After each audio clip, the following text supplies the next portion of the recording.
Guys, welcome back to my channel. On this channel I film about faith and lifestyle as they pertain to relationships to help you grow in all your Christian relationships as a young person. Today we're going to be talking about situationships, from friendship to romance, how to handle being in a situationship, what to do when you find yourself in a situationship. I've never considered that situation before, that two Christian people can find themselves in a situationship. Well, if that is your situation, this video is for you. Let's discuss that. We're going to be talking about what is a Christian situationship, or what is the situationship in general, and how it differs from being in a committed relationship. We'll talk about the advantages and disadvantages of being in a Christian, or in a situationship rather, and what does God have to say about being in a situationship. Then lastly, we're going to discuss how did you navigate being in a situationship. Situationship means that these people, they are in a kind of, they like themselves, but they are refusing to actually talk about it. They just want to be doing as if they do not know, and they will be having intimacy physically and emotionally, but not saying that they are in a relationship. They are not saying they are dating. They just refuse to accept that they are boyfriend and girlfriend, or they are in a serious relationship. They don't want that serious. That serious is scratching their head.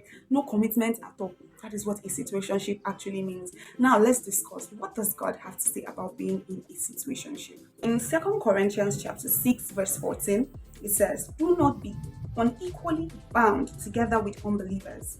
For what partnership can righteousness have with lawlessness? Or what fellowship can light have with darkness?" God plans for us to be in a committed and clearly defined relationship where we are in a secure and assurance that we both know what God wants for us, and we are trying to carry out the will of God for us through that relationship. So that is not the will of God for any of his children, to be in a situationship, because situationship comes with a lot of problems, which we'll be discussing later under the advantages and disadvantages of being in a situationship. So yes, God is not in support of it. There was a time last year I was in a situationship, which was my doing. I wanted to be in a situationship because of so many reasons, and one of that reason being that I knew that this person was not a believer, and I knew there was no need going into a relationship with this person. But then I really liked him, and I just wanted things to continue the way they were. I wanted that emotional intimacy to continue to last, and so I refused to let it go and decided to stay in the situationship. And we'll be discussing how that affected me. And at that time, my relationship with God was shaky. So yes, both unbelievers. At that point, okay, I wasn't an unbeliever, but then I wasn't trying to listen to God because I just wanted what I wanted. Yeah. Anyway, so that is it. A situationship is honestly not the will of God for you. And I do not advise anybody to try to engage in that at all. Now let's talk about advantages and disadvantages of being in a situationship. Now, one very, very key advantage of being in a situationship is the freedom and flexibility it gives you. You have that freedom, that flexibility. I owe no one any explanation. I can do as I like. I can talk to as many ladies as I like. I can talk to as many brothers as I like, because you know what? I'm not in a committed relationship with you. I can go on different dates, but I have you in my corner as my intimate person and everything. Yeah, that is one advantage to it. It's flexible. You can do as you like and live as you like. Also, lack of expectations. You guys honestly have low expectations for each other. Nobody's expecting you to call them by so and so time. Nobody's expecting you to text them immediately they text you. Nobody's asking, "Where have you been?" I mean, about those things that serious people relationship. We will get to the disadvantages, and you will know that it's not worth it. Yeah, the lack of expectation is there. Guys, if you've ever been in a situationship, let's talk about it. Drop in the comment section. How was it? Did you enjoy being in that situationship? Would you like to be in more situationships? And if you didn't enjoy yours, why didn't you enjoy yours? Because I enjoyed mine sometimes, and most times I didn't enjoy mine. And I'm going to tell you guys how I didn't enjoy mine later. So yeah, the lack of security rather. When you're in a situationship, there is no security. I am telling you the honest truth. There is no security in a situationship, because you're questioning a lot of things. Why is he posting this girl's pictures? This is real girlfriend. Why is she? This one, she has not picked my call. Is she on a date with another? So many questions.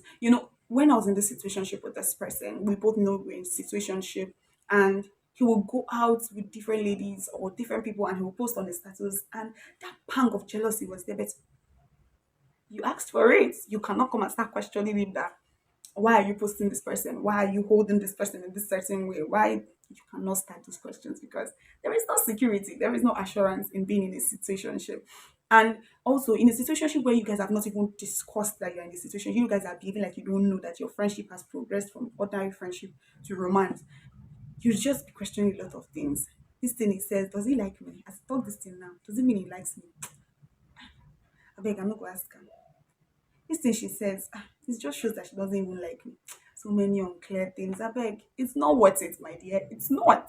Number two, uncertain things. Like I was saying, they'll be doing some things like you ask, this means this person is in love with me. They will do another thing to me. You say, yeah, nah, this person is not in love. You just keep having so many unanswered questions. Why don't you guys just define the relationship already? Decide whether you want to be friends or you want to be partners, and be gone with all these questions and uncertainties, because that is what comes with being in a situationship. Lastly, situationship is an emotional risk, because for someone like me who was in a situationship that was mostly emotional intimacy, I was being very, very open with this person and vulnerable with this person. But then I knew that this was not my person. I wasn't in a relationship with this person. So this person could play with my heart at any time, even though I've not fully given the person, because I knew we were in a situationship. That is an emotional risk. It's a very, very big game you're playing, because tomorrow that person can finally find someone else they want to be in a relationship with, and you've already emotionally involved yourself with them, and they move on without you even knowing. You get? So don't do it. Don't do it. I don't advise it. Now, let me tell you how to handle being in a situationship, what you can do in order to get out from it. So now you have to decide, do you want to move forward or do you want to go back to just being friends?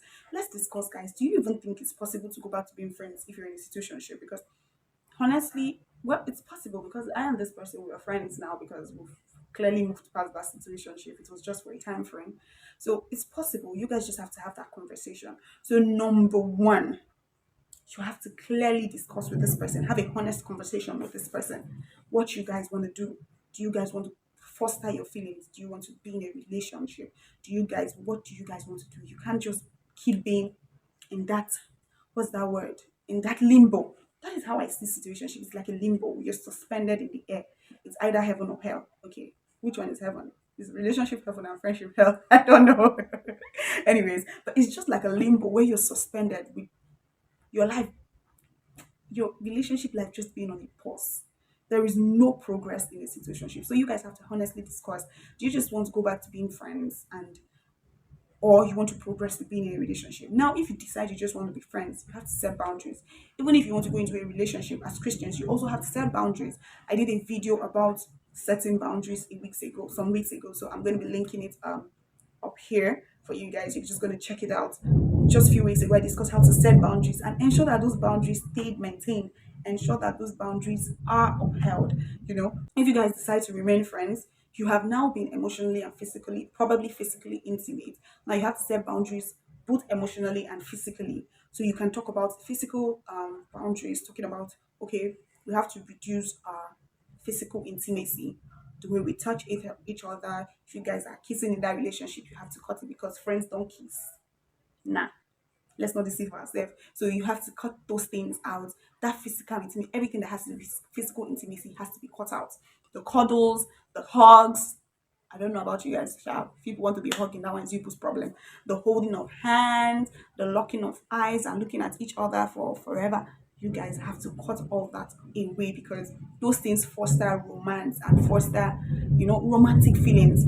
Then, if it's emotional intimacy, you have to set those boundaries. Like, okay, we won't be talking as much as we do. We won't be sharing very deep and intimate stuff about each other, because we don't want to end up falling more in love, because that is what emotional intimacy is all about. You're sharing a part of yourself and you're getting deeper and deeper, getting closer and closer, and then the more you do that, the more you are falling, the more you are on the ground.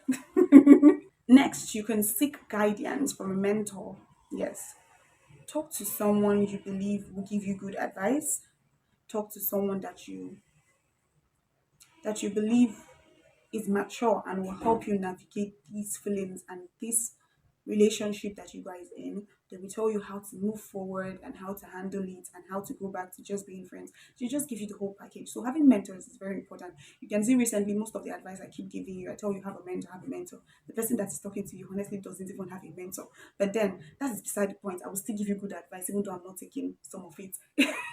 But honestly, guys, having a mentor is actually good, and it's something I will start praying about for God to lead me into having good mentors that will help me be able to navigate some of the situations that I find myself. So talking to your mentors about it will help you know what to do with that situationship. And lastly, pray about it. This is last but not the least, last but the most important.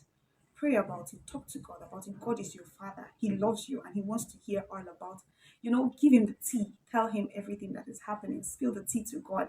Holy Spirit is there for guidance. He's going to guide you on how to navigate that situationship or that friendship, and tell you if you guys should move forward or you guys should just hold on in that relationship. So guys, yeah, we talked about what Christian situationship is, Christian situationship versus being a committed relationship, talked about what does God say about being in a situationship. We talked about the advantages and disadvantages of being in a situationship. Then we talked about how to navigate being in a situationship. I hope you guys found this video very interesting. I did find it interesting filming, and share this video to your friends and your family. Share to your WhatsApp, church WhatsApp group. That's the new one that I learned. You can share to your YouTube group so that all of us can learn how to live healthy and better. And I will see you in my next video. Bye bye.